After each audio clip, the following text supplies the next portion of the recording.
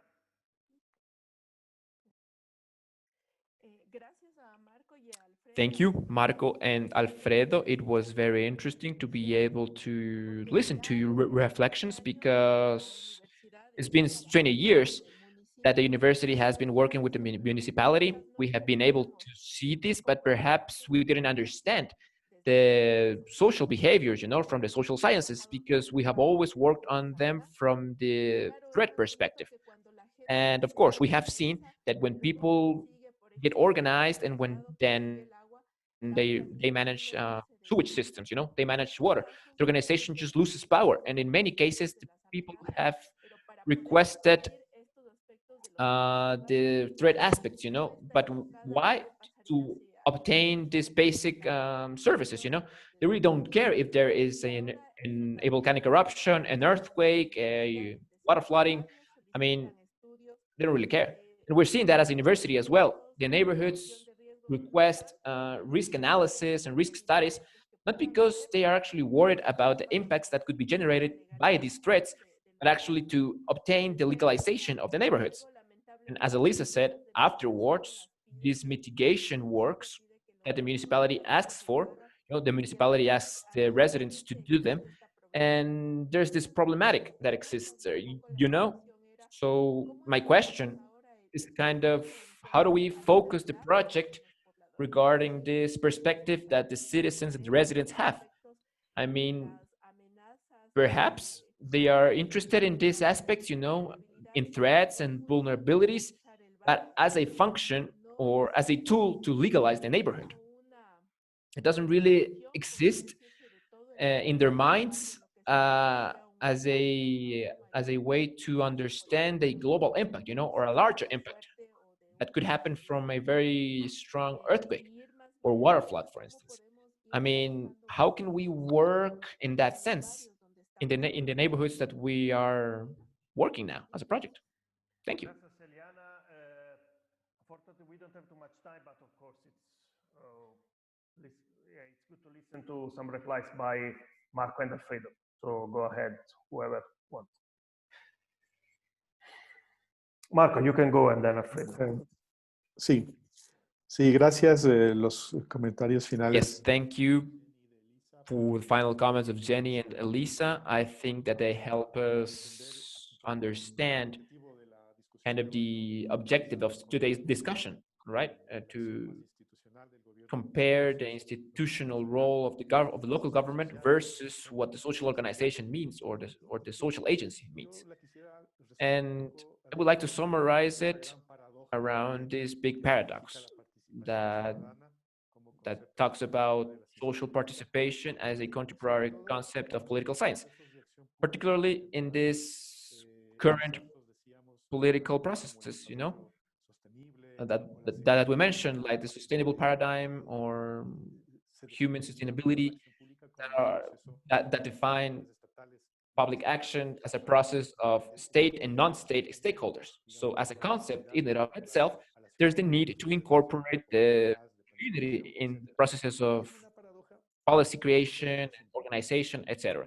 It's a paradox that works both ways. On the one hand, what Alfredo mentioned was that all this participation, organic participation dynamics, so to say, that get configured from a set of demands and capacities that developed in the process, you know, has been very idealized.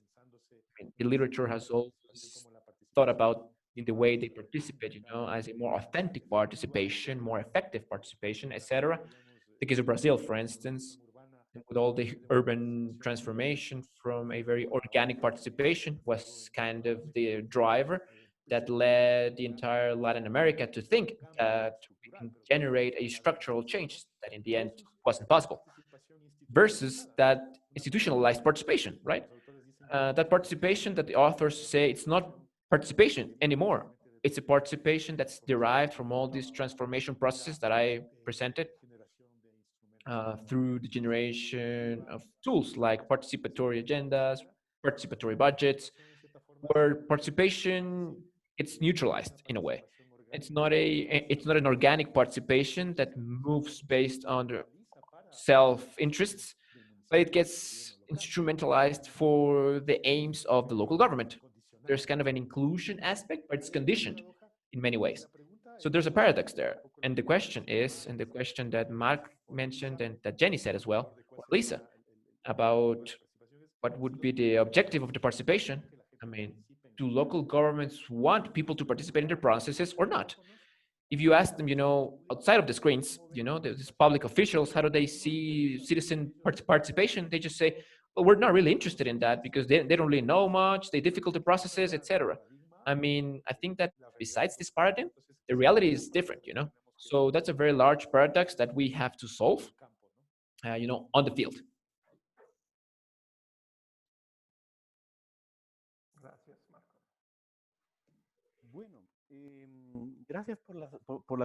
Well, thank you for the questions as well and for the comments.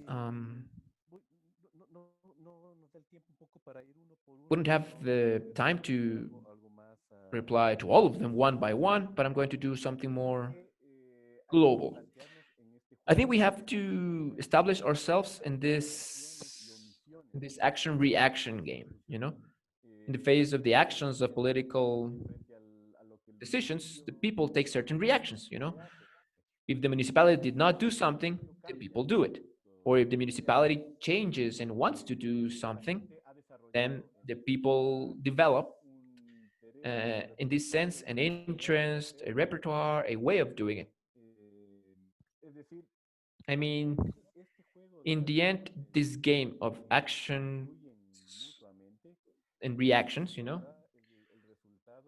gives us, as a result, the panoramic of the risk situation of the city. I completely agree on the fact of how to understand participation. Because I don't know if the literature says this, but at least the public speeches and the social speeches as well, participation sounds very well, It sounds very well to the people. But the thing is that in some cases, it's a very populistic approach that we do what people want. And what people want, it's not really democratic, And an issue that I'm very fond of is the public space, right? The community is scared due to the crime, and they decide to set fences on the neighborhoods, and they ask young people for identifications when they want to get together there. Why? Because it's what people want.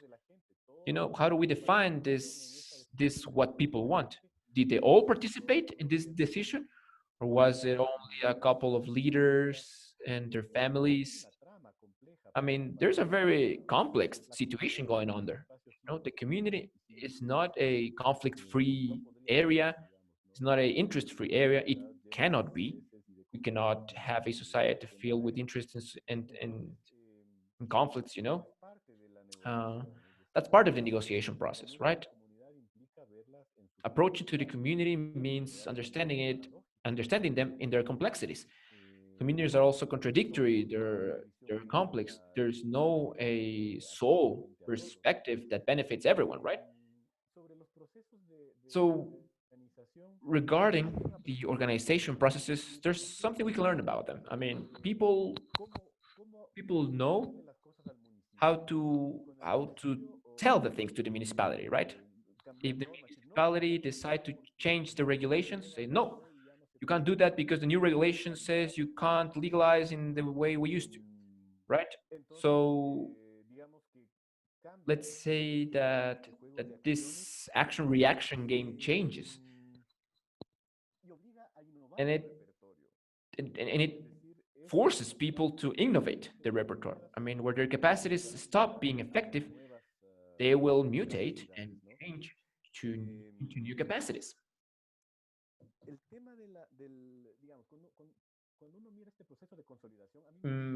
When you look at this consolidation process, I'm very interested, very much in this process of a strong minga, a strong participation, where the communal room was built between all of them. When there's this sense of small community, and and of owners, when that neighborhood is identified and it grows, and it's not only there are not only owners there, but also people that lease the places there. Solanda, Atocucho. If we work in Solanda, the majority of the population do not own their houses, they are tenants. So how do they participate as owners, as tenants? I mean, I participate differently, right? Because who's really interested in the problems of that neighborhood? The person who lives there or the person who owns that house in that neighborhood? I mean, so how to organize these new capacities? It's something that it's not very well developed, and that in a way we have to understand how people now in these places are coming up with responses to their different problems, you know, and in that scenario embed their risk plan. I mean, I don't think that they have some capacities that are only for risk that they don't use to solve other problems, you know. We should go into their lives and see how they solve other problems, because the capacity gets developed in the face of necessity. And that's why we have to understand their lives with a very deep perspective. Thank you. Thank you, Alfredo. Thank you, Mark, also for the presentation and the comments. We are running out of time, so we organized other activities that for the second week we have to skip. So yeah, so a lot of interesting comments, and next week we will try to talk again on vulnerabilities. We are organizing an activity with Deva and Adriana, and yeah, thank you very much to Marco and Alfredo for the presentation, and to all of you for your comments. And yeah, see you next week. So yeah. Thank you. 1 minute, please, because before you go, we would like to take a picture for our social. Ah, okay, okay. Just let's. So if you can turn your cameras on, please. Yeah. Okay. Y sonrían. Sonrían. And smile. Okay, listos. Okay. Okay, ready? Pancho, Elisa, there we go. Thank you. Gracias. Giuseppe y Eva, se pueden quedar. Quiero hablar con ustedes un ratito. Acabo en Skype. Jenny y yo nos vamos a quedar aquí. Perdón. Skype, Tere? Teresa, what did you say? Sorry. If you can stay in this conversation, yes, yes. Eva and Giuseppe, but we can go to Skype. Okay. Yeah, let's move to Skype so we can leave the... Chao, Alfredo, súper interesante, tenemos que hablar. Chao. Gracias. Chao, chao. Yeah, we can do that. Yes, breakout room. That's a good idea. Thank you. Should I? Yes. Okay. So I will stop recording.